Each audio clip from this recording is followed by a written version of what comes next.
라틴 아메리카의 해방신학, 해방 안에 내재하시는 하나님.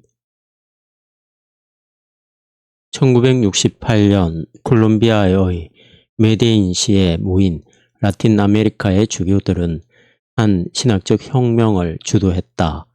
이것은 라틴 아메리카의 주교 회의로서 종종 셀람2 또는 간단히 메데인이라고 불리는 제2차 셀람 회의였다. 주교들은 교회가 라틴 아메리카의 정권들과 맺고 있던 전통적인 동맹 관계에 대하여 정죄하고 그 지역의 상황을 인민에 대한 제도화된 폭력이라고 묘사함으로써 세계에 충격을 주었다. 제2차 셀람 회의는 종종 해방신학의 진정한 시원으로 간주된다.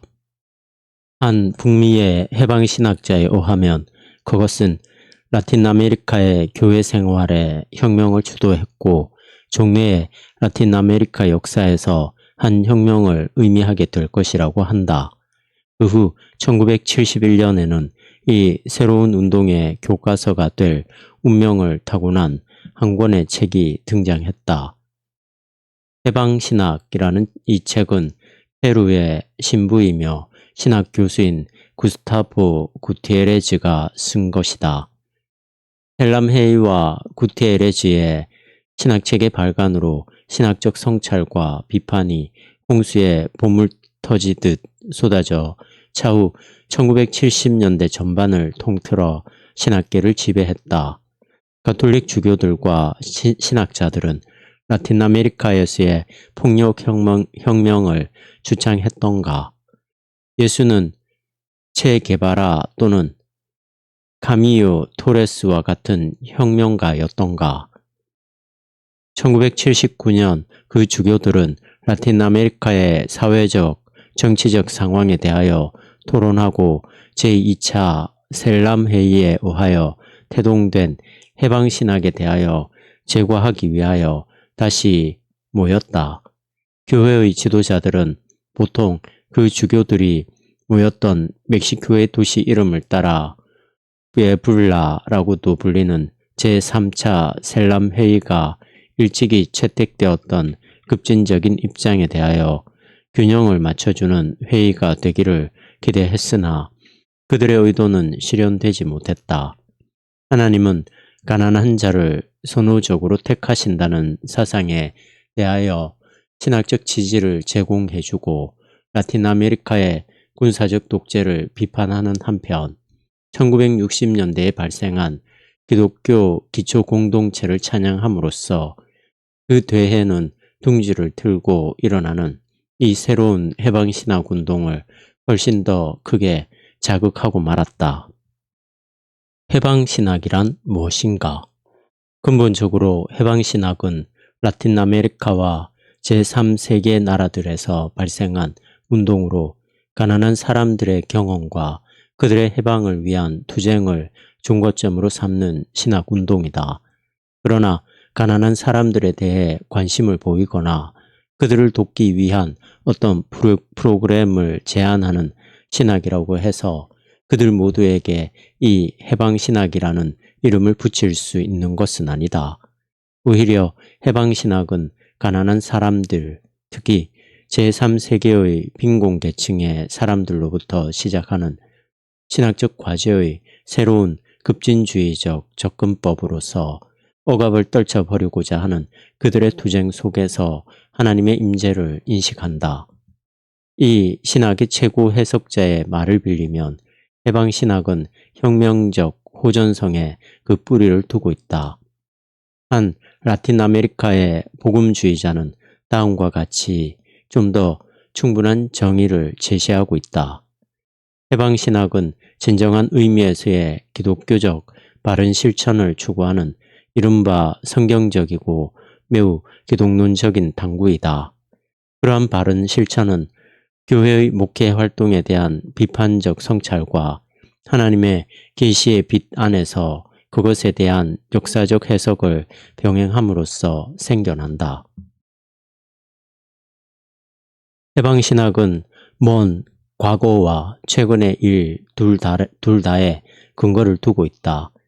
해방신학을 부르짖는 많은 지지자들은 16세기 남미의 스페인 출신 신부로서 당시에 신대륙 정복자들이 원주민들을 인간 이하로 취급한 데 대항하여 남미의 원주민들을 옹호했던 바돌로메 데 라스 카사스를 효시로 본다.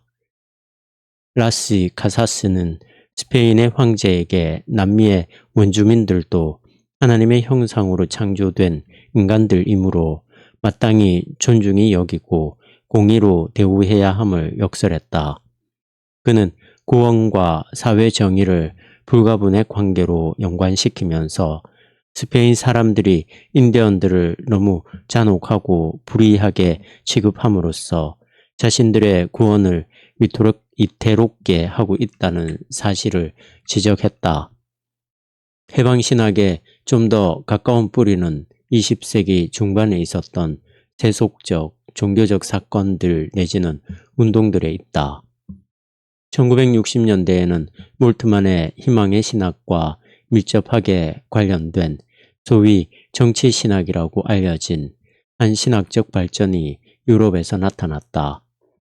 이 운동의 주창자는 티빙겐에서 몰트만의 동료였던 요하네스 메치로.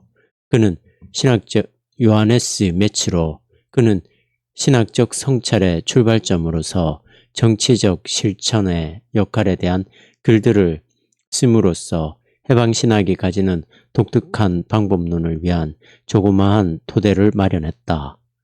마찬가지로 중요한 것은 1962년부터 1965년까지 로마에서 모였던 제2차 바티칸 공호회였다. 이 공호회는 로마 가톨릭 교회의 여러 가지 양상들을 혁신시켰고 또한 많은 학자들에 의하면 그것은 가톨릭의 평신도나 사제들에 의한 급진주의적 사회, 정치 참여의 문을 열었다고 한다. 해방신학의 세 번째 직접적인 근원은 라틴 아메리카의 구체적인 상황에 있었다. 1950년대 후반과 1960년대 초반 그 지역에서는 지역의 빈곤을 없애기 위한 적절한 수단으로서 제시된 경제개발의 개념이 잘못되었다고 하는 깨달음이 점증하고 있었다. 북동 브라질의 가톨릭 교육가였던 파울로 프레이레는 가난한 사람들이 처한 공경에 대처하기 위하여 그 빈곤층 사람들 자신이 먼저 나서야 한다고 주장했다. 그는 현실을 깨닫게 해준다는 의식화라는 프로그램에 참여했다. 빈곤은 자신들의 지위를 지키기 원하는 소수의 특권층 사람들에 의하여 생겨났기 때문에 가난한 사람들은 그들 스스로 지배를 받는 이런 조건에서 살 수밖에 없다는 사고방식으로부터 자신들을 해방해야 하고 동시에 부자들이 가지고 있는 지배할 수밖에 없는 조건으로 살 수밖에 없다는 사고방식으로부터 그들을 해방해야 한다고 프레이레는 언명했다. 1960년대와 1970년대에는 특별히 가혹한 몇 정권이 권력을 장악함으로써 프레이레와 같은 사람들의 노력을 탄압했고 사회 정의를 부르짖는 좌익 운동들뿐 아니라 온건한 운동들까지도 말살했다. 수천의 정치적 행동주의자들이 실종되거나 고문, 살해를 당했다. 이미 넓게 벌어진 빈부의 격차는 더 벌어져 아연 실색할 정도로 깊게 갈라진 틈이 되었다. 웨블라에 모였던 주교들이 제도화된 폭력이라고 명명했던 이 상황은 제2의 폭력을 불러와 억압적 정권들을 타도하려는 혁명운동들이 일어났다. 해방신학의 대부분은 이러한 혁명적 상황과 그 안에서 그리스도인들이 무슨 역할들을 해야 할 것인가에 대한 반성이다. 해방신학이 20세기 후반 라틴 아메리카에서 가장 영향력 있는 형태의 신학이 되었음은 더 말할 필요도 없다. 그것은 또한 가장 논란을 많이 일으켰던 것이기도 하다. 그 논란의 대부분은 해방신학이 니카라과의 소모사 정권을 폭력적으로 타도하는 데 개입하고 1979년부터 1989년에 10년간 통치했던 산디니스타 정권에 참여하는 데서 그것이 했던 역할과 관련하여 일어났다.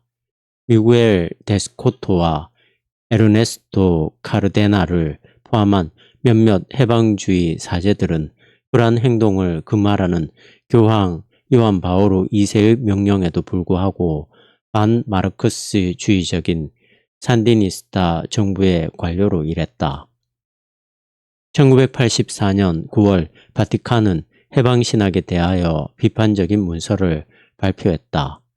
해방신학의 몇 가지 측면에 대한 교시라고 제목이 붙은 이 문서는 교회 안에 있는 이단을 식별해내고 교정하는 일을 하는 로마 교황청의 부서 신앙교리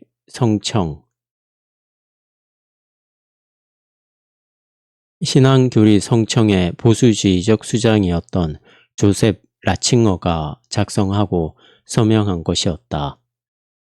라칭어는 해방신학이 본래적으로 가지고 있는 것으로 사료되는 결함들, 특히 마르크스 사상으로부터 무비판적으로 받아들인 것으로 여겨지는 개념들에 대하여 가톨릭 그리스도인들이 주의해야 한다고 경고했다. 이듬해 라칭어 추기경과 성청은 브라질의 지도적 해방신학자 레오나르도 보프에게 1년간 항구령을 내렸다. 그 명령이 의미하는 바는 해방신학의 가장 명료한 대변인 가운데 한 사람인 보프가 그 기간 동안 공개적인 강연을 하거나 어떤 글들을 출판할 수 없다는 것이었다. 그 무렵 바티칸은 또 다른 주도적 해방신학자인 페루의 구스타브 구티에레지에 대한 조사를 했다. 그러나 그 조사의 결과로 그가 정죄당하거나 항구령에 처해지지는 않았다. 반대로 1984년에 1차 교시가 나온 이후로 바티칸의 해방신학에 대한 입장은 다소 부드러워진 것 같았다. 이것은 1986년 4월로 날짜가 표시된 라칭어의 두 번째 교시인 그리스도인의 자유와 해방에 대한 교시에 분명하게 나타났다. 물론 이 교시가 해방신학의 어떤 국면들에 대하여 비판은 하고 있었지만 그 교시의 전반적인 어조와 취지는 라틴 아메리카의 해방신학자들에게 염려를 안겨주기보다는 오히려 더 많은 위로를 주려는 것이었다. 수용의 입장으로 가는 움직임들이 있었음에도 불구하고 해방신학을 놓고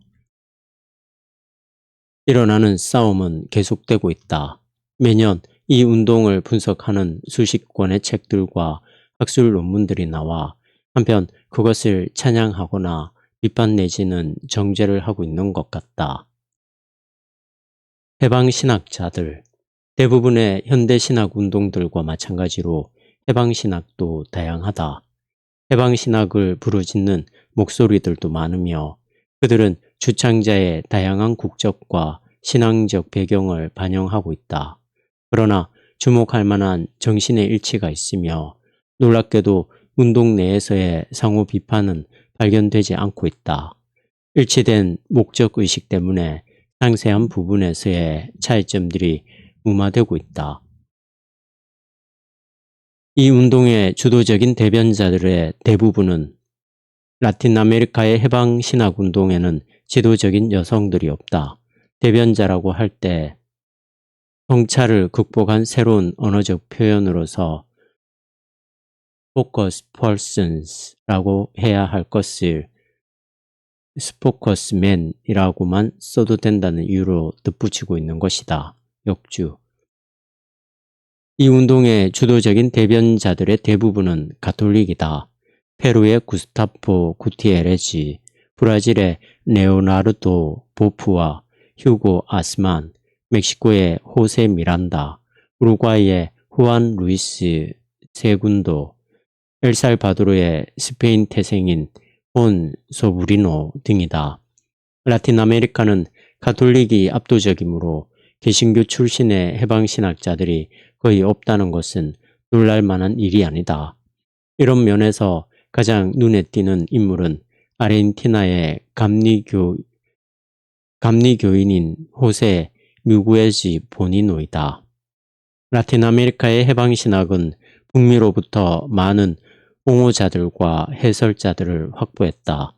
그를 해방신학자라고 이름 붙이는 것이 정당한 것은 아닐지 모르나 퍼시픽 종교대학원에서 신학을 가르치는 명예 교수인 로버트 맥카피 브라운은 다소 무비판적인 데가 있지만 북미 쪽의 관찰자이며 가장 명료한 해방신학 해석자임이 분명하다.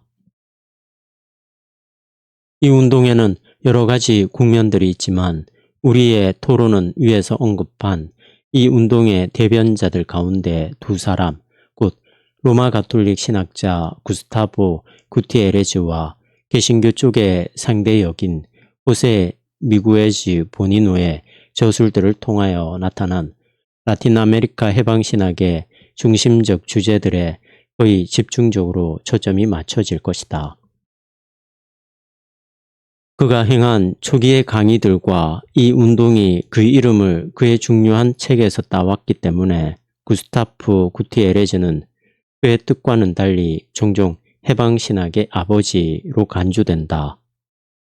그는 1928년 리마의 비교적 가난한 가정에서 태어났다. 1959년 그는 프랑스의 리옹 대학교로부터 신학으로 박사 학위를 받았고 사제 서품을 받았다. 구티에레즈는 초기에 리마의 한 가난한 사람들이 사는 교구에서 교구 목회를 하며 그곳의 가톨릭 대학교에서 신학과 사회과학을 가르치며 보냈다.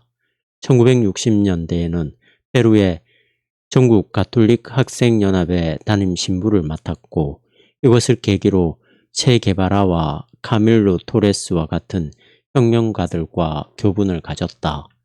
토레스도 사제직을 포기하기 전까지는 가톨릭 대학교의 교목이었고 사제직을 포기한 후 볼리비아의 한 게릴라 단체에 가담했다가 정부군과의 교전 중에 사망했다.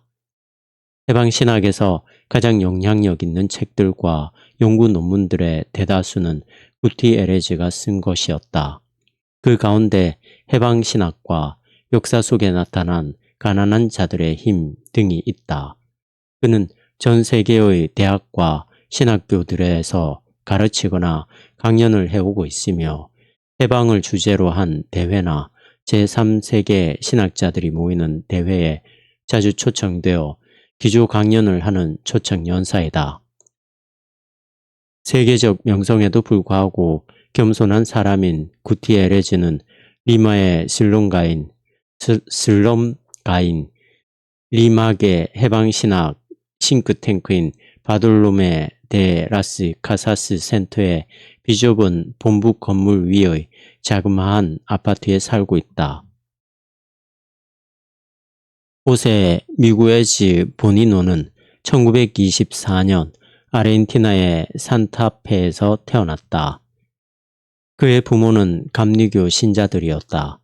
그는 중산층 가정에서 자랐지만 아르헨티나의 가난한 사람들과 많은 접촉을 함으로써 점차 사회적 관심을 갖게 되었고 그 결과 사회주의에 동화하게 되었다.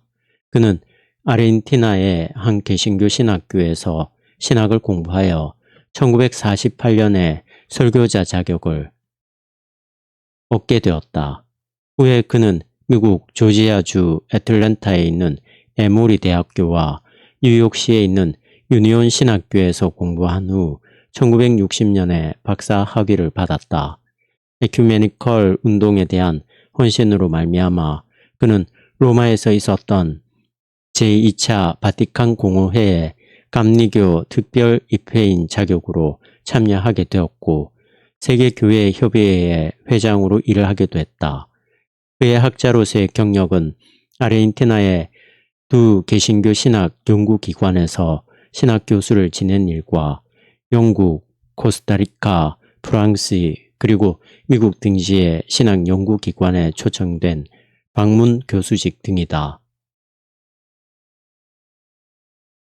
미구에즈 보니노는 마르크스주의 사회 분석의 기독교적 이용을 옹호했던 주요 지지자였다. 그의 책 그리스도인과 마르크스주의자, 혁명에 대한 상호 도전에서 그는 그리스도인이 어떻게 마르크스주의자가 될 수 있으며 마르크스주의자가 어떻게 그리스도인일 수 있는가에 대하여 설명했다. 하지만 그의 가장 영향력 있는 책은 혁명적 상황과 신학 연구이다. 거기서 그는 해방신학의 기초를 제시하면서 교회가 사유화의 태도와 현 상황의 동화적 자세를 극복하고 가난한 사람들을 위한 혁명적 투쟁에 참여할 것을 부르짖었다. 또한 미구에즈 보니노는 그리스도인의 정치적 윤리를 위하여에서 그러한 참여에 대한 이론적, 윤리적 기초를 전개했다. 구테레즈는 가톨릭이고 미구에즈 보니노는 감리교 신자이지만 신학, 윤리학, 기독교 선교학의 기초에 대하여 그들은 실질적인 견해의 일치를 보이고 있다. 우리는 이와 같은 해방신학의 일치된 견해에 대하여 동정적이면서도 비판적인 방법으로 묘사하되 이 두 사상가들의 작품들과 관련하여 예증할 것이다. 상황신학. 모든 해방신학에 암시적으로 내재되어 있는 하나의 주제는 신학은 반드시 상황적이어야 한다는 것이다. 그러나 그러한 주장은 하나의 가정으로 설정되어 있는 것이지 겉으로 표현된 논지는 아니다. 그것의 의미는 신학은 구체적으로 사회와 문화적 상황에 내면적으로 연관되어야 한다는 것이다. 사실 지식사회학에 기초를 두고 있는 해방신학자들은 모든 신학이 항상 특정의 사회 및 문화적 환경과 관련되고 또 그것에 의하여 형성되어야 한다고 주장한다. 더모트 레인의 말을 빌리면 지식은 중립적이거나 탈가치적이지 않다. 오히려 모든 지식은 당대의 사회 환경과 조건들을 구현하는 경향이 있다고 한다. 달리 말한다면 지식은 항상 인식자의 기존 관심사를 반영하는 경향이 있다는 것이다. 기존의 관심사들이란 사회와 문화에 따라서 매우 다양할 수 있다. 그러므로 지식은 그러한 다양성을 반영할 것이다. 이러한 지식 이론은 상대주의로 지식은 사회, 정치, 그리고 경제적 현실들에 의하여 조건화되는 것이기 때문에 그러한 현실들을 극복하는 것은 불가능하다는 사상. 이러한 지식 이론은 상대주의로 나아갈 수 있고 사실 어떤 경우 그러한 결과를 낳고 있다. 그러나 해방신학자들은 이러한 유의 결정론적이고 환원주의적인 견해를 수용하지는 않는다.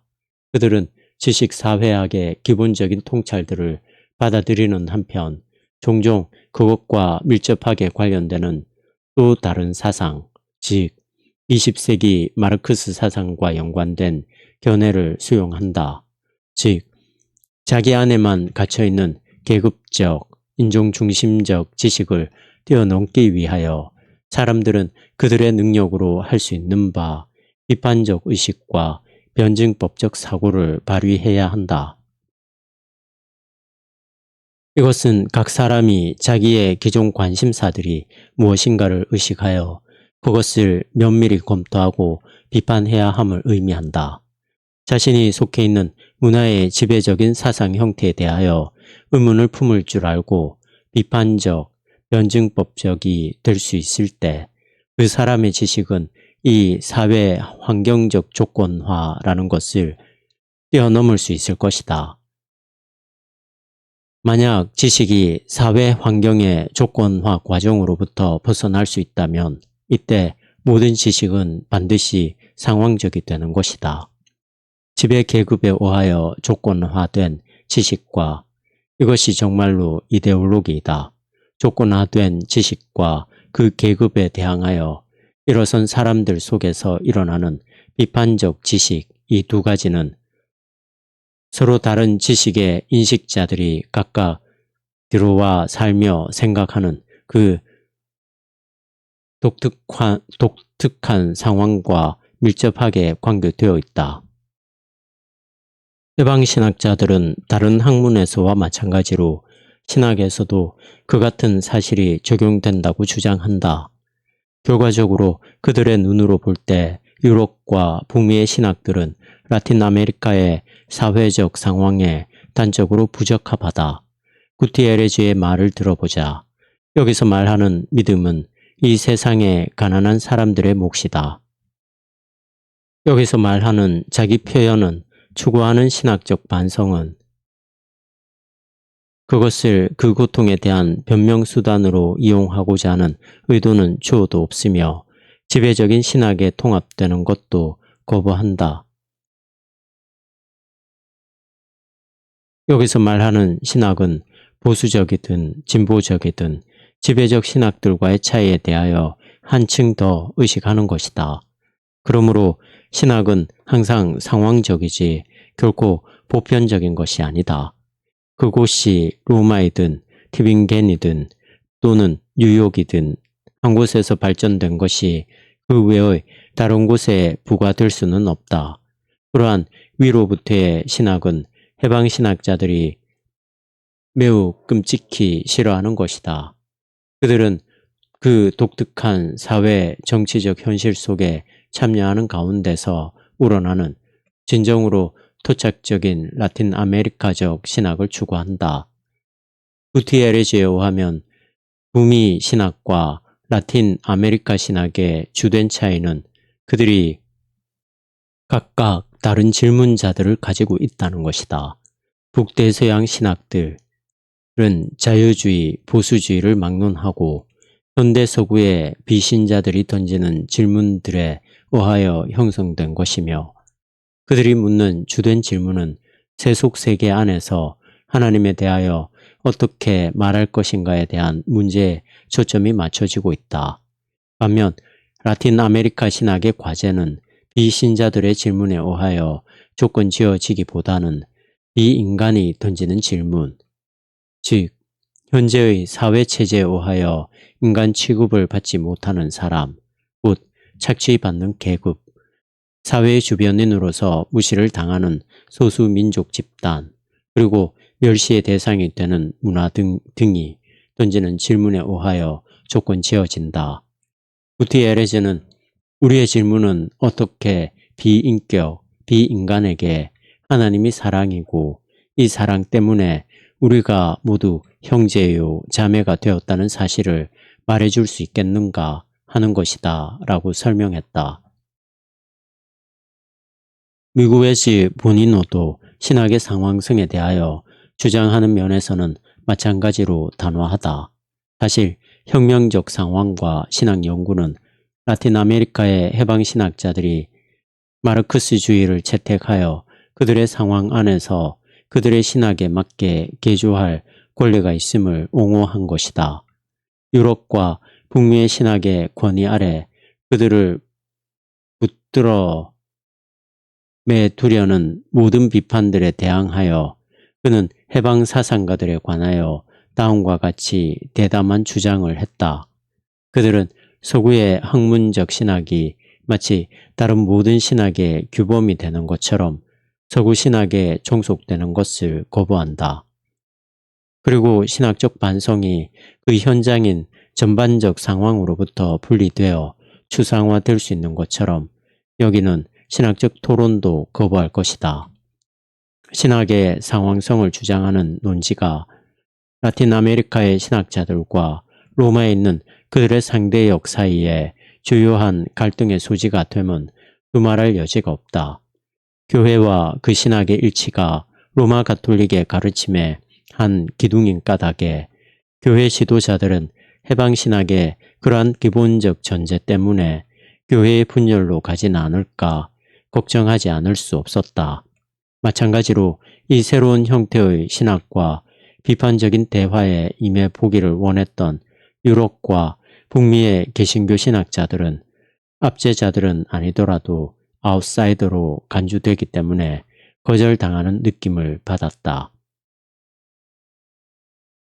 그러한 관심에도 불구하고 오늘날 실제로 아무도 모든 신학적 논의의 상황성이라는 전제에 대하여 의문을 가지지 않는다. 결과적으로 라틴 아메리카의 상황이 독특하기 때문에 그 속에서 발생하는 신학의 색깔에 어쩔 수 없는 영향을 미치게 될 것이라는 해방신학자들의 주장에 대하여는 이의가 제기되지 않고 있다. 라틴 아메리카의 빈곤. 해방신학의 두 번째 주요한 주제는 라틴 아메리카적 상황의 구체적 성격이다. 만약 신학이 내적으로 사회적, 정치적, 경제적 상황에 연관된다면 라틴 아메리카의 신학은 무슨 상황을 다루어야 할 것인가? 해방신학자들은 라틴 아메리카 사회에서 한 가지 가장 중요한 특징적 문제는 빈곤이라는 데 동의한다. 이 빈곤은 유럽이나 북미의 빈곤 문제와는 다른 것이다. 그것은 그 지역의 특성과 관련된 것으로 만연되어 있으며 외적 요인에 의하여 부과된 것이기 때문이다. 해방신학자들에 따르면 라틴 아메리카에 사는 사람들 대다수의 인간성을 말살하는 이 빈곤의 문제는 우연히 생겨난 것이 아니라 대다수 사람들의 인간성마저도 희생시켜 가면서 소수의 권력과 극한의 부를 유지시키기 위하여 사회의 구조를 만들어간 결과이다. 통계치가 이러한 가난에 찌든 사람들의 모습을 보여줄 수는 없을지라도 그러한 상황 밖에 있는 우리가 투쟁자들이 내세우는 해결책의 급진적 성격을 어느 정도 이해하는 데는 도움을 줄 것이다. 로버트 맥카피 브라운에 의하면 페루에서 태어나는 어린이들의 절반 이상이 5세 이전에 죽는다. 브라질에서는 땅을 소유한 지주들 가운데 상위 2%에 해당하는 사람들이 경작이 가능한 땅의 60%를 소유하고 있어 시골에 사는 세대주들 가운데 70%는 자기 소유의 땅이 없다. 이와 유사한 통계치들이 다른 라틴 아메리카 나라들에도 그대로 적용된다. 과거 6명에 부양하던 페루의 노동자들은 과거 6명을 부양하던 페루의 노동자들은 그들이 전에 받던 수입의 반도 안 되는 것으로 8명을 부양해야 한다. 엘살바도르에서는 6명의 가족이 1년간 생계를 유지하는데 333달러가 필요하나 인구의 절반 이상이 그 이하를 벌고 있다. 라틴 아메리카 전역에서 이 빈곤의 문제는 파멸적인 수위에 다다랐다. 어린아이들의 희생은 경악할 정도이다. 대도시들의 대부분 지역에는 원치 않는 아이들이 버려져 구걸하는 것을 많이 볼 수 있으며 종종 그들은 학대를 받는다. 해방신학자로 전향한 한 신부는 독수리들이나 돼지와 경쟁적으로 쓰레기 더미에서 먹을 것을 찾으며 은근히 연명하는 사람들을 매일 만난다고 했다. 라틴 아메리카의 가난한 사람들은 더 가난해지고 부자들은 더 번영하고 있다. 이러한 상황에 대하여 한가하는 사람들은 의문의 죽음을 당하거나 실종된다. 한 전형적인 예가 엘살바도르의 대주교인 오스카 로메로이다. 그는 엘살바도르의 젊은 군인들에게 동족들을 쏘라는 명령을 거부하라고 공개적으로 촉구한 지 하루 만에 미사를 집전하던 중 암살단에 의하여 암살당했다. 그러나 라틴 아메리카 사람들의 대다수는 빈부와 권력의 고하를 막론하고 신앙을 고백하는 그리스도인들이다. 대부분의 나라에서 가톨릭 교회는 공식적으로 제정된 교회이며 국가적 공인으로 교회가 설립된 경우들이 아니더라도 막강한 힘을 가지고 있다.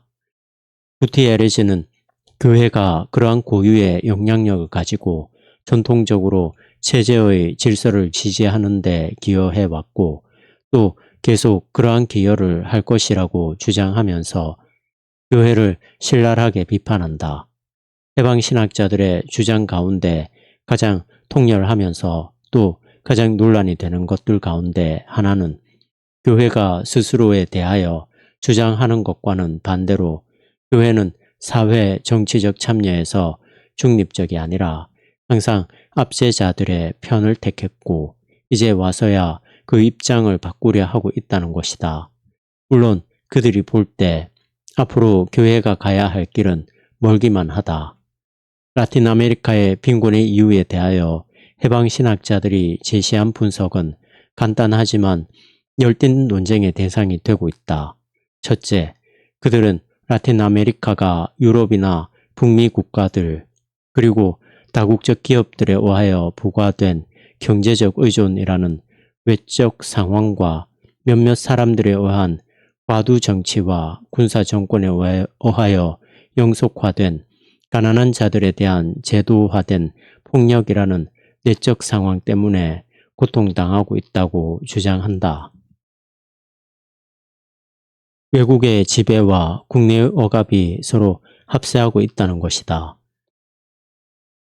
라틴 아메리카가 19세기 초에 스페인과 포르투갈로부터 정치적 독립을 얻었을 때에도 경제적 독립은 이루지 못했다. 이 지역의 경제는 항상 외국과 외국 기업들의 지배 아래 있어 친식민주의를 낳고 있었다.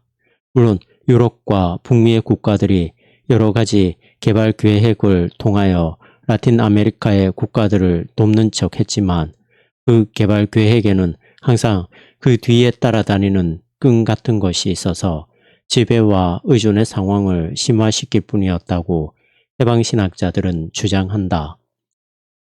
미구에지 보니노는 그 자신의 평가를 제시하는 데 있어서 우회적으로 돌려 말하지 않는다. 라틴 아메리카의 저개발은 북쪽의 발전이 가지는 어두운 면이다. 북쪽의 개발은 제3세계의 저개발을 발판으로 하여 이루어진 것이다. 우리의 역사를 이해하기 위한 기본적인 범주들은 개발, 저개발이 아니라 지배와 의존이다.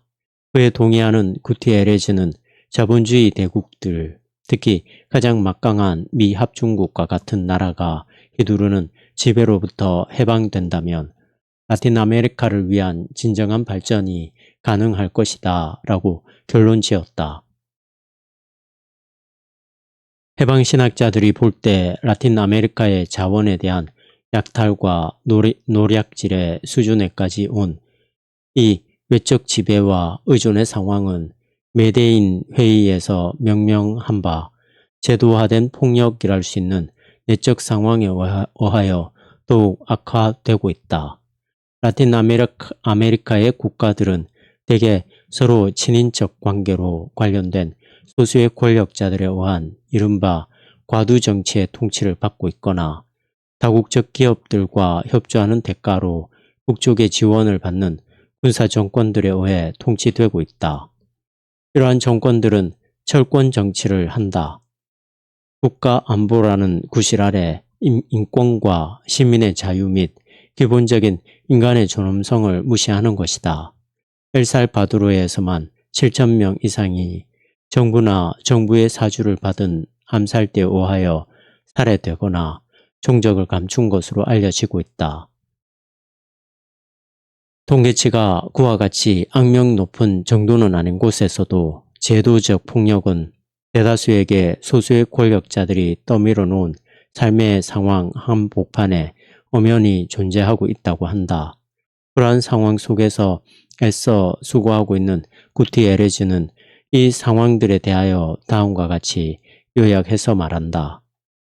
우리가 직면하고 있는 상황은 인간의 존엄성이나 그들의 최소한의 필요에 대해서는 전혀 고려하지 않고 있기 때문에 그들의 생물학적 생존이나 기본적인 자유 내지는 자율의 권리를 도모하지 않는 상황이다. 빈곤, 불의, 소외, 그리고 다른 인간들에 의한 착취 등이 결합되어 메데인 회의에서 주저없이 제도화된 폭력이라고 단죄한 상황을 형성하고 있다. 구티에레즈와 미구에즈 보니노 두 사람에 따르면 라틴 아메리카의 구조적 빈곤과 제도화된 폭력은 국제적 자본주의의 산물이다. 결국 그것은 현재의 상황과 결연한 단절을 함으로써만 변할 수 있다. 그들은 그러한 단절이 이미 진행 중에 있다고 덧붙인다. 구티에레즈의 말을 빌리면 라틴 아메리카가 혁명적 소요를 겪고 있으므로 오늘 우리 시대의 해방, 곧 인간들을 제한하고 인간들로 하여금 자아 성취를 못하도록 막는 모든 것으로부터의 해방, 자유의 실현에 대한 모든 방해로부터의 해방에 대한 폭넓고도 깊은 열망이 인류의 역사를 불사르고 있다고 한다. 그러므로 문제는 교회가 정치에 개입할 것인가 혹은 편을 들어줘도 될 것인가가 아니다. 해방신학자들에 의하면 문제는 현재의 혁명적 상황에서 어느 편을 택할 것인가이다. 가난한 자들에 대한 하나님의 우선적 선택. 해방신학의 세 번째 중심 주제는 모든 신학과 선교는 가난한 사람들에 대한 우선적 선택에서 시작된다는 것이다. 계급투쟁과 갈등이 두드러지는 현재의 혁명적 상황 속에서 교회는 억압받는 사람들과 운명을 같이 해야 한다. 역사 속에서 하나님은 가난한 자들의 편이기 때문이다. 구티에레즈는 다음과 같이 설명했다. 가난한 자들이 선치권을 갖는 것이 마땅한 것은 그들이 도덕적으로나 종교적으로 다른 이들보다 더 낫기 때문이 아니라 하나님의 눈에는 나중된 자가 먼저 된 자로 보이기 때문이다. 이러한 진술은 우리가 생각하는 좁은 의미의 정의에 대한 이해와 상충한다. 그러므로 바로 이러한 선언은 우리에게 하나님의 길은 우리의 길과 다르다는 것을 일깨워 주는 것이다.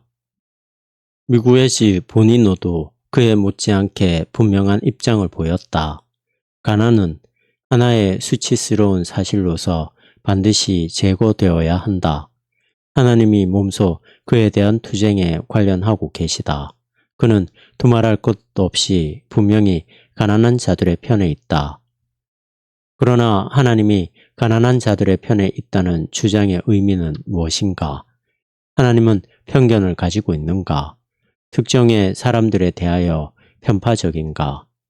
이 주제에 대하여 해방신학이 어떻게 말하고 있는가에 대하여 폭넓게 그리고 조심스럽게 읽어보면 가난한 자들에 대한 우선적 선택이란 가난한 사람들은 자동적으로 하나님과 바른 관계에 서 있으므로 단지 그들이 처한 경제적으로 불리한 상황 때문에 천국에 갈 수 있음을 의미하는 것은 아님을 알 수 있다.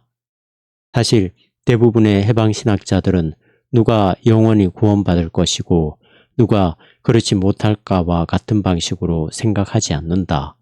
그들은 보편적 구원을 믿는 경향이 강하기 때문이다. 가난한 자들에 대한 선호란 비록 하나님이 모든 사람들을 사랑하지만 그는 가난한 자들과 동화하며 가난한 자들에게 자신을 계시하고 특별한 방법으로 가난한 자들의 편을 든다는 것이다. 다른 무엇보다도 그 의미는 계급투쟁에서 하나님은 가난한 자들을 착취하고 비인간적으로 대하는 모든 압제자들에 대항하여 그들의 편에 선다는 것이다.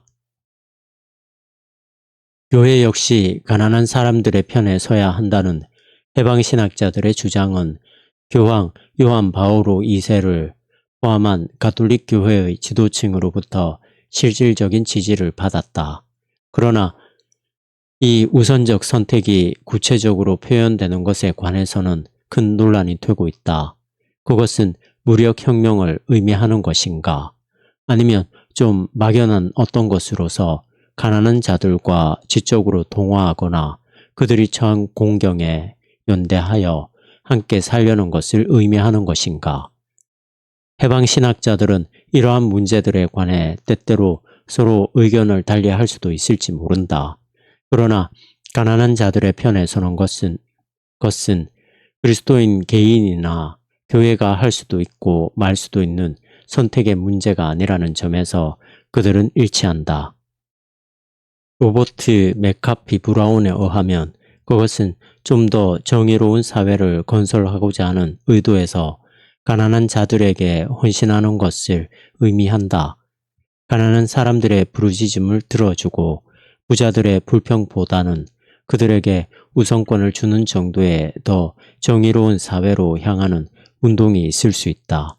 그것이 어떠한 형태를 띠든 그러한 해방적 브락시스, 어떠한 형태를 띠든 해방신학자들이 볼 때는 그러한 참여가 모든 진정한 신학의 출발점이다. 브락시스에 대한 비판적 성찰로서의 신학. 해방신학의 네 번째 주제는 방법론적인 것이다. 신학은 하나님의 말씀의 빛 안에서 기독교적 브락시스를 비판적으로 성찰하는 것이다. 신학에 대한 이러한 정의는 구티에레지가 만들어낸 것으로 다른 해방신학자들 사이에 유행이 되었다. 그것은 이론적 성찰은 신학의 1차적 행위인 브락시스에 뒤따르는 2차적 행위가 되어야 한다는 믿음을 표현하는 것이다. 구티에레즈에게 있어 신학은 가난한 사람들의 해방을 위한 헌신에서 시작되고 발생하는 것이다. 이 행동적 헌신이 브락시스이다. 따라서 신학적 성찰은 가난한 사람들에 대한 기독교적 참여에 대하여 그것을 정제하고 보강하기 위하여 하나님의 말씀을 가져다가 그 의미를 밝히는 것이다. 결국 신학적 성찰은 결코 현실과 분리된 것이거나 이론적이고 객관적인 것만이 아니다. 여러 가지 면에서 이러한 이해는 종종 윤리나 선교를 성찰에 대하여 2차적인 위치에 두어 왔던 고전적인 신학의 방법을 완전히 뒤집는 것이다. 그러므로 구티에레즈를 비롯한 그 밖의 사람들은 전통에 대하여 인식론적 단절을 수반하는 신학적 방법에서의 코페르니쿠스적 혁명을 꾀하고 있는 것이다. 미구에지 보니노는 그것을 이렇게 표현했다. 여기서 우리가 생각하는 신학이란 하나님의 속성이나 행동에 대한 정확한 이해를 도모하려는 노력이 아니라 믿음의 행동, 즉 순종하려는 마음에서 생각해 볼 수 있고 또 순종을 통하여 실현될 수 있는 브락시스의 형태가 무엇인가에 대하여 명료하게 표현해 보려는 노력이다. 마르크스의 유명한 철학의 정의처럼 신학은 이 세계에 대하여 설명하는 일은 그만두고 그것을 변혁시키기 시작해야 한다. 정통보다는 바른 행동이 신학의 기준이 된다. 해방신학자들은 신학적 방법 면에서 그들이 보인 방향 전환을 지지하기 위하여 여러 가지 이유들을 제시한다. 한 가지 이유는 일찍이 언급되었던 지식사회학과 관련되는 철학적인 것이다. 지식이란 흔히들 말하는 것처럼 진리 그 자체를 현실과는 동떨어진 모습으로 객관적으로 파악하는 것이 결코 아니다. 모든 인간의 지식은 사회 현실과 어떤 특정한 조우를 함으로써 발생하는 것이다.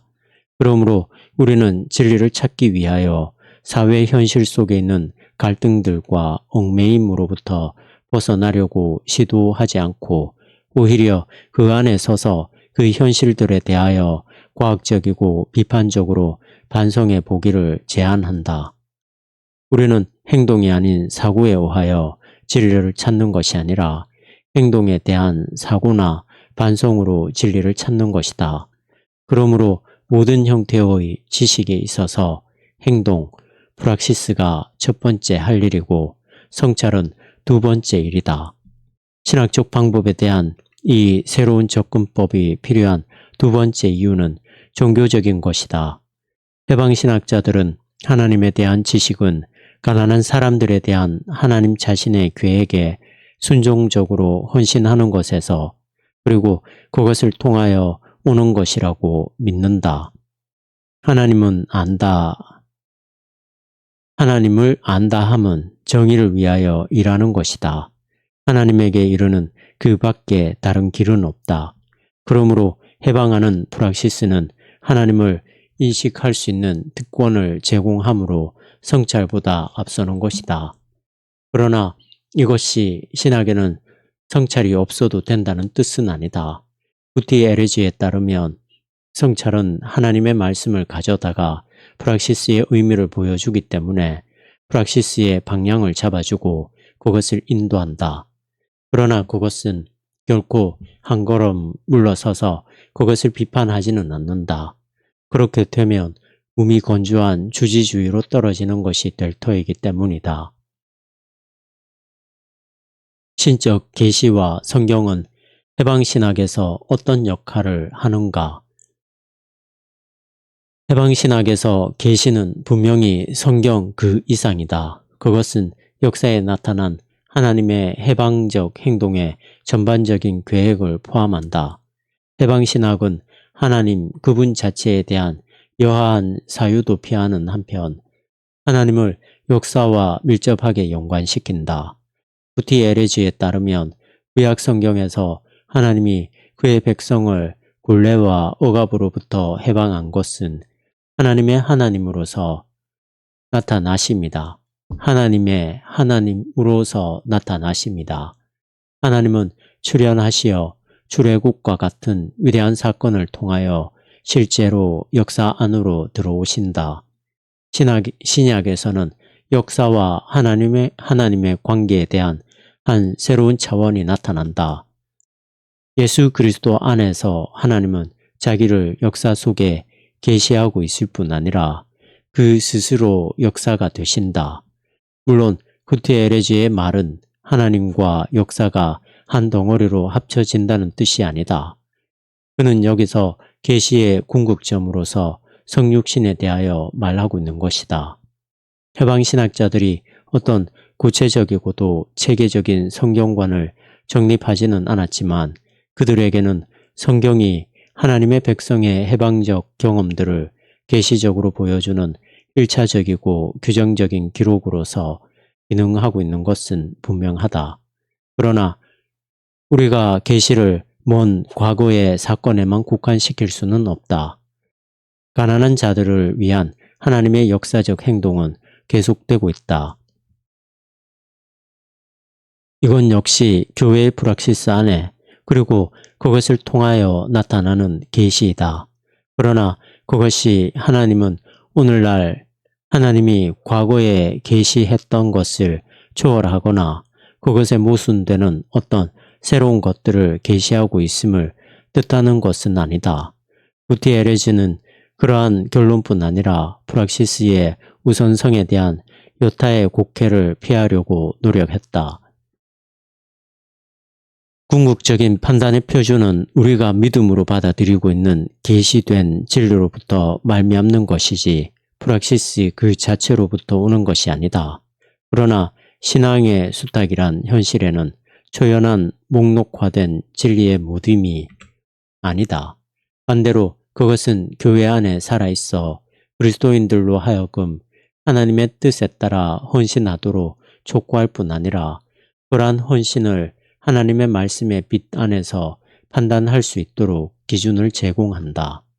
그러므로 해방신학에 따르면 신학은 양극성을 가지고 있다. 그것은 별개로 구분되면서도 상호 의존적인 두 축, 즉 프락시스와 이론을 사이에 두고 끊임없이 움직인다. 그러나 프락시스가 우선한다. 신학과 마르크스주의. 다섯째로 해방신학은 기독교적 프락시스에 대한 보조수단으로서 마르크스주의를 제시한다. 해방신학의 다른 어떠한 국면보다도 바로 이 주제와 관련하여 많은 논란이 일었다. 정말 거의 모든 해방신학자들은 라틴 아메리카의 빈곤이라는 특정한 상황을 이해할 뿐 아니라 그 문제에 대한 해결책들을 제공하기 위하여 마르크스주의의 사회 분석을 이용했다. 그들 가운데서 거의 만장일치적으로 나온 의견은 자본주의는 본래 악한 것이고 사회주의는 비록 하나님의 나라와는 거리가 먼 것일지라도 이상적인 경제 형태라는 것이다. 구티에레즈에 의하면 현 체제를 와해시키고 새로운 사회주의 사회를 건설하는 것이 그의 이름으로 냉수 한 그릇이라도 주라는 예수의 명령을 성취하는 최선의 길이라는 것이다. 왜냐하면 우리의 시대에 먹을 것이나 마실 것을 제공하는 것은 하나의 정치적 활동이며 다른 사람들의 노동의 대가를 자신들만을 위하여 가로채는 소수에게 혜택을 주는 구조를 가진 사회를 변혁시키는 것을 의미하기 때문이다. 이 변혁은 반드시 이 사회의 기초가 되고 있는 생산수단의 사적 소유가 급진적인 변화의 방향으로 나아가는 것을 포함해야 한다. 구티에레즈의 이러한 진술은 마르크스를 이용한 해방신학의 두 가지 핵심적인 특징을 구체화한 것이다. 즉, 그는 마르크스를 사회분석이라는 도구와 사회를 변화시키기 위한 프로그램으로서 이용한다. 구티에레즈와 뮤구에즈 보니노는 노동이 인간의 본질적인 정체성의 한 부분을 이루고 있기 때문에 자본주의에서와 같이 사람들을 강요하여 본래의 충분한 가치 이하의 값으로 그들의 노동에 의한 산물을 팔라고 하는 것은 소외와 착취의 결과를 가져온다는 사실에 대하여 일치된 견해를 보인다. 광산이라든지 공장과 같은 생산수단을 소유하고 있는 자는 노동자들이 제공한 노동의 잉여 가치를 빼앗음으로써 노동자들을 착취한다. 이러한 착취는 노동자들을 그들의 노동으로부터 소외시키고 또 그들 자신으로부터도 소외시킨다. 착취와 소외는 결국 계급사회의 투쟁을 촉발시켜 특별히 라틴 아메리카와 같은 극도로 빈곤한 상황에서는 혁명으로 절정을 이루게 된다. 해방신학자들은 마르크스의 분석이 라틴 아메리카의 불의와 극한의 빈곤이 왜 생겼는지 그 이유들을 밝혀준다고 주장한다. 그리고 그들은 신학에 마르크스의 사상을 사용하는 것이 교부들이 플라톤과 같은 이방의 철학자들을 그리고 토마스 아퀴나스가 아리스토텔레스를 이용했던 것과 전혀 다를 바가 없는 것이라고 확신한다. 물론 그들도 마르크스의 철학을 기독교적으로 이용할 때 비판적이고 변형적인 방법을 통해야 한다고 주장한다. 마르크스를 비판적인 입장에서 사용해야 함을 가장 명료하게 주장한 사람으로 꼽힐 수 있을 뮤구에즈 보니노는 이러한 설명을 했다. 계급투쟁, 프롤레타리아의 독재 또는 공산당의 역할과 같은 특징들은 부분적이나마 분석적 이론의 한 파편이다. 거기에 필요한 모든 수정과 개편이 이루어지면 정의를 추구하는 사랑을 기독교적으로 명료하게 표현하는 데 한 몫을 하게 된다. 그러나 그것들도 그리스도인이 완전히 용납할 수 없는 인간과 역사에 대한 관념을 그 특징으로 하는 또 하나의 이데올로기적 슬로건들이다.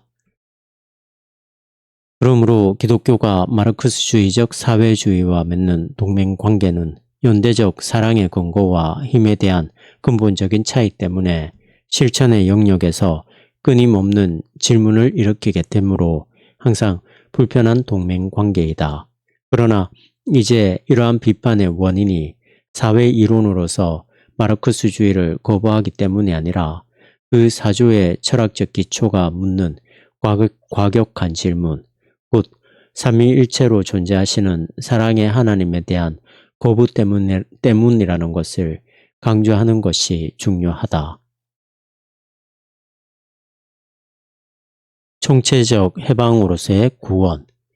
해방신학의 여섯 번째 공통주제는 결여된 부분이 없는 완전한 해방으로서의 구원이다. 구원을 기독교의 중심 주제라고 생각하는 구티에레즈는 구원론의 재건이라는 관점에서 그 자신의 해방신학을 제시했다. 그는 과거의 교회가 양적인 측면에서, 즉 최대 다수를 위한 천국의 보장, 양적인 측면에서 구원에 집중하는 오류를 범했다고 주장한다. 그러나 오늘날 특히 라틴 아메리카에서 구원은 질적인 측면에서, 즉 사회 변혁을 위한 헌신이라는 측면으로 재해석되어야 한다. 이것이 하나님을 진정으로 만날 수 있는 유일한 길이기 때문이다. 구티에레즈나 다른 해방신학자들의 입장에서 보면 하나님을 순전히 영적으로 그리고 이 세상을 초월한 초속적 방법으로 만난다는 것은 있을 수 없는 것이다. 하나님은 이웃을 위한 삶으로의 회심 안에서 그리고 그것을 통하여 만날 수 있을 뿐이지 그 외의 방법은 없다는 것이다. 구티에레즈는 구원을 해방과 거의 동등시하고 있지만 개인과 사회를 진정으로 구원하는 해방은 총체적 해방임을 강조한다. 즉 그것은 인간 실존의 모든 측면들을 포괄한다. 그는 분명 천국에 들어가기 위한 최소한의 요구와 같은 질문들에는 관심이 없다. 그렇게 순전히 개인주의적이고 영적인 구원에 대하여 무엇라고 말했을까를 알기 위하여 해방신학의 문헌들을 찾아보려는 일은 헛수고에 그칠 것이다. 구원은 하나님과 인간들이 모든 비인간화된 관계들을 완전히 인간적인 것으로 만들기 위하여 동력하는 활동이다. 해방신학자들의 관심은 우리가 자매와 형제가 되는 것, 즉 사람들을 억압하고 착취하며 소외시키는 불의한 사회체제들을 폐지하는 것이다. 해방의 프락시스로서 기독교 선교, 끝으로 해방신학은 해방의 프락시스로서 기독교 선교를 재창한다. 라틴 아메리카 교회의 선교는 하나님의 나라를 목표로 하여 사회를 변혁하는 것이라고 그들은 주장한다. 투쟁에 있어서 가난한 사람들과 연대하여 그들의 빈곤의 진정한 이유가 무엇인지를 깨닫도록 가르치고 억압을 물리칠 수 있도록 대중적 노력을 지원하고 독려하는 것 등이 구원을 위한 수단들이다.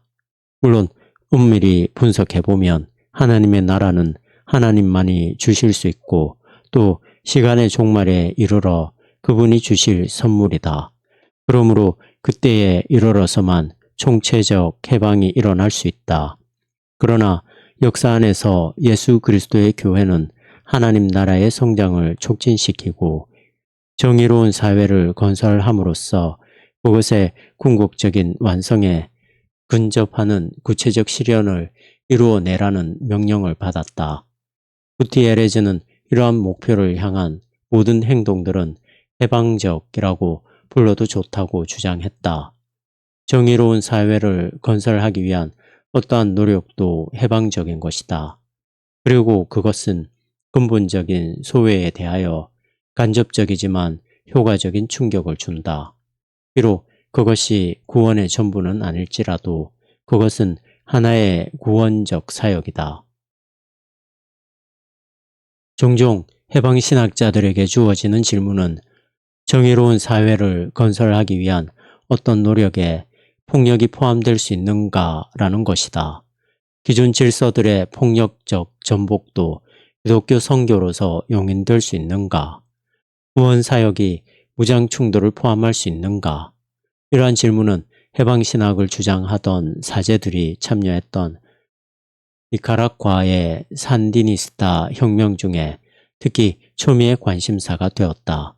또한 혁명에 참여하여 영웅적 위치에 오른 게릴라 신부 카밀로 토레스 때문에 이 문제가 제기되었던 것이다. 구티에레즈와 미구에즈 보니노는 폭력이 결코 이상적인 것은 아니지만 최후의 수단으로서 심지어 그리스도인들에게도 정의를 이루고 하는데 필요한 수단으로 입증될 수도 있다는 사실에 동의한다. 그들 사이의 주된 차이는 폭력에 대한 태도에 있다. 미구에지 보니노는 분명 폭력을 기껏해야 필요악으로 간주한다. 제도화된 폭력에 대한 비폭력적 저항이 무장 반란보다는 항상 더 선호된다. 구티에레즈 자신도 혁명을 선호하는 것은 아니지만 그는 기존 질서의 폭력에 대항하기 위한 무력 투쟁에 참여하는 것이 필요하다고 판단하는 체 게바라나 카밀로 토레스와 같은 이들을 비판하는 것을 거부한다. 우리는 소위 압제자가 질서를 유지하고 보존하기 위하여 사용하는 폭력은 옳고 피압제자가 그 동일한 질서를 전복하기 위하여 사용한 폭력은 그러다고 말할 수는 없다. 두 신학자 모두 기독교 선교의 주요 도구는 사회의 억압적 구조들에 대하여 선지자적 경고를 하고 사람들을 비인간화하는 모든 것, 특히 빈곤으로부터 총체적으로 해방하는 것이 하나님의 뜻이라는 것을 선포하는 일 같은 비폭력적 수단이라는 데 동의한다. 비판적 평가. 해방신학은 엄청난 비판을 초래하였다. 그 비판 가운데 어떤 것들은 논쟁적인 것이어서 깨달음을 주는 빛보다는 열만 더 방출한다. 그럼에도 불구하고 보수 및 자유주의 신학자들은 해방신학에 대하여 사려 깊고 동정적인 비평들을 제시해 줌으로써 이 운동이 자신들의 견해를 좀 더 조심스럽고 설득력 있는 방식으로 설명토록 도전하였다. 해방신학자들은 자신들을 비판하는 비평가들과의 대화에 적극적으로 나서지는 않았다. 다만 그들은 한 신학을 판단하는 최선의 방법은 그것이 가지고 있는 지적 논증의 힘이 아니라 그것이 맺는 열매를 봐야 한다고 주장한다. 그들을 옹호하는 사람들은 해방신학자들의 정통성에 대하여 질문하는 사람들에게 악의가 있다고 문제를 그들 탓으로 돌린다. 예를 들어 로버트 맥카피 브라운은 교회는 얼간이들이 주는 순환은 기쁨으로 감내하려고 하면서도 선지자들과는 특히 그들이 이해관계와 충돌할 가능성을 놓고 위협할 때는 매우 힘겨워한다고 비판했다. 맥카피 브라운의 경계에도 불구하고 해방신학의 강점들은 물론 약점들 가운데 몇몇을 밝혀내는 작업은 중요하다. 그렇게 함으로써 그 운동의 추종자들을 자극하여 그들의 입장이 더 명료하게 되기도 하고 심지어는 정제될 수도 있을 것이기 때문이다.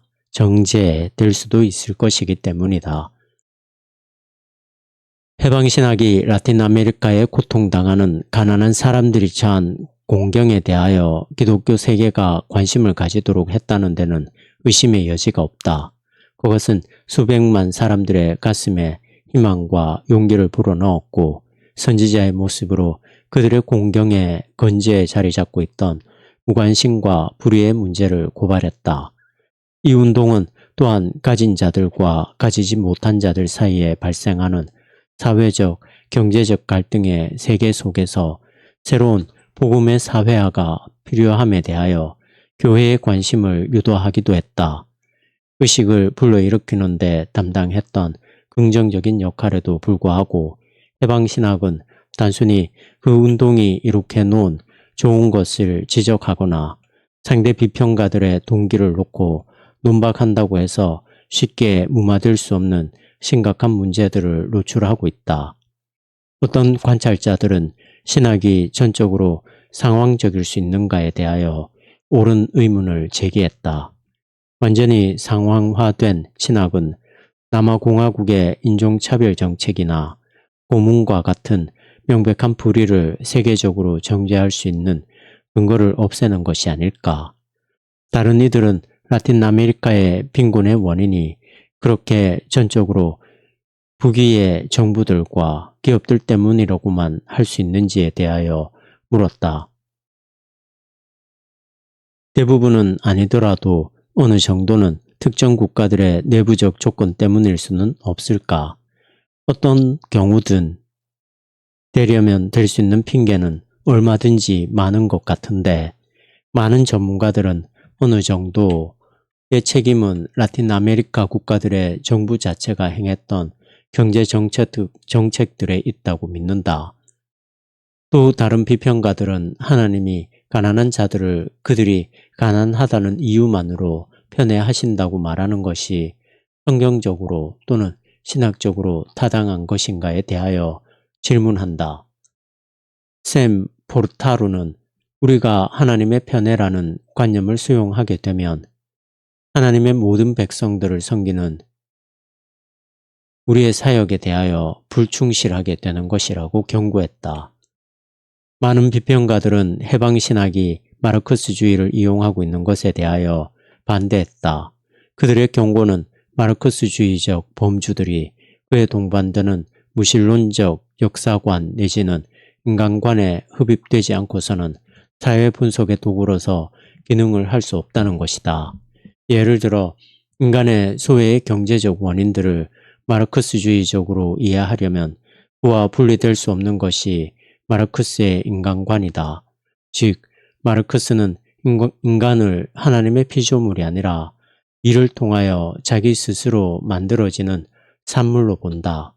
그러나 가장 심각한 이유는 해방신학의 방법론과 또 신과 인간의 관계에 대한 견해에 대하여 제기되었다.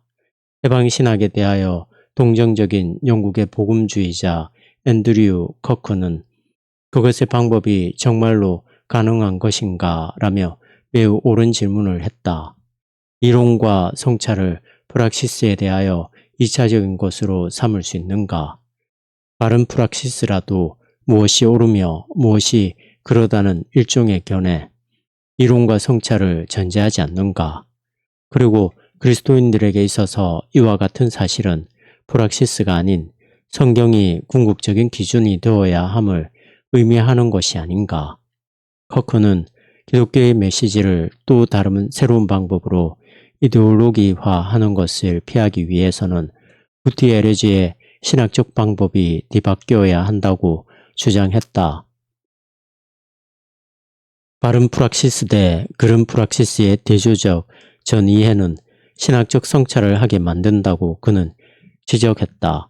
그리고 만일 우리의 전이해가 성경에서 유출된 것이 아니라면 그것은 어떤 특정의 인간이 만든 이데올로기로부터 오는 것일 것이다. 커크는 다음과 같이 결론을 내렸다. 따라서 현대신학의 과제는 현대의 해방적 프락시스의 빛 안에서 하나님의 말씀에 대하여 의식적으로 비판적인 성찰을 하는 것이어야 한다고 우리는 주장한다. 만일 이것이 우리의 방법론의 순서가 아니라고 한다면 하나님의 빛 안에서라는 구티에레즈의 신학에 대한 정의에 나오는 그 구절은 궁극적으로 내용이 없는 빈말이 된다. 커크가 말하려는 요점은 다음의 말에 잘 들어있다.